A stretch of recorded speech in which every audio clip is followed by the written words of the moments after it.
하도급 분쟁, 그 중에서도 대금 분쟁은 건설 사건에서 정말 빠지지 않고 등장하는 문제라고 할 수 있습니다. 일반적으로 건설 공정에서 수급인이 모든 공정을 다 처리하는 경우는 거의 없습니다. 그렇기 때문에 수급인들은 발주자로부터 도급받은 공정 중 그 일부에 대해서 별도의 하도급 계약을 체결해서 공정을 완료할 수밖에 없는데, 바로 이 지점에서 하수급인들은 불안할 수밖에 없습니다.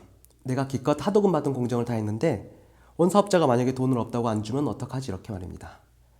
그래서 하수급인들로서도 아무래도 건물을 올릴 정도로 돈이 많은 발주자들에게 직접 돈을 받는 게 더 마음이 편할 수도 있습니다. 그래서 우리 하도급법 제14조는 하수급인이 발주자에 대하여 직접 공사대금을 달라고 요청할 수 있는 직접 지급 청구권을 규율하고 있습니다.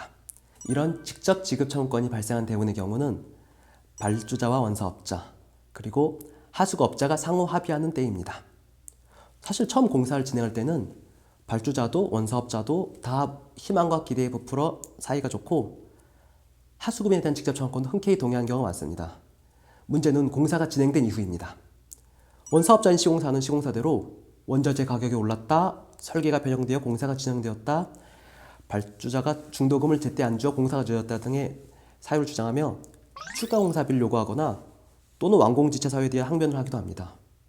한편 발주한 발주자대로 은행에서 PF를 안 일으켜줘서 늦었다, 설계 변경 허가가 늦게 나거나 날씨 문제 같은 건 천재지변이나 책임질 수 없는 사유가 아니고 내가 추가 공사나 변경 공사에 동의한 적이 없다, 이런 사유를 들어서 맞서 싸웁니다.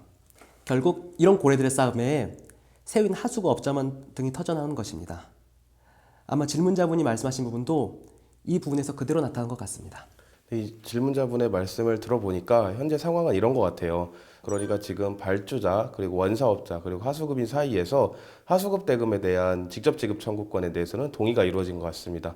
근데 이 하수급 대금에 대한 직접 지급 청구권은 뭐냐 하면은 원사업자의 발주자에 대한 일부 공사대금 청구권이 그대로 하수급인에게 이전이 되는 것이거든요. 네, 그래서 우리 하수급인은 자신의 공정을 완료한 다음에 발주자를 상대로 직접 자신의 공정을 완료했음을 이유로 공사대금의 일부에 대해서 지급을 청구할 수 있는 것이죠. 그런데 문제는 여기서 발생합니다. 원사업자가 공정을 지체하게 되는 경우에 발주자 입장에서는 이 지체한 공정 부분에 대해서 지체상감을 까고 주겠다, 이렇게 말을 할 수가 있는 것이거든요. 이때 하수급인 입장에서는 난처할 수밖에 없습니다. 네, 자신의 잘못도 아닌데 원사업자의 지체를 이유로 자신의 공사대금이 까여야 되는지에 대해서 불만을 가질 수밖에 없거든요. 그렇다면 하수급인은 그냥 당하고만 있어야 되냐? 그건 또 아닙니다. 일반적으로 하수급인이 자신의 공정을 완료하는 시기는 전체 공사 기간, 공사 완공 일정 이전에 공정을 완료하기 때문에 직접 지급 청구권이 그때 발생하는 것이거든요. 그런데 원사업자의 지체상금 같은 경우에는 전체 공사 기간 이후에 그 기간이 지체됐음을 이유로 발생을 하는 것이기 때문에 원래 전체 공사 기간 이후에 발생을 하는 것입니다.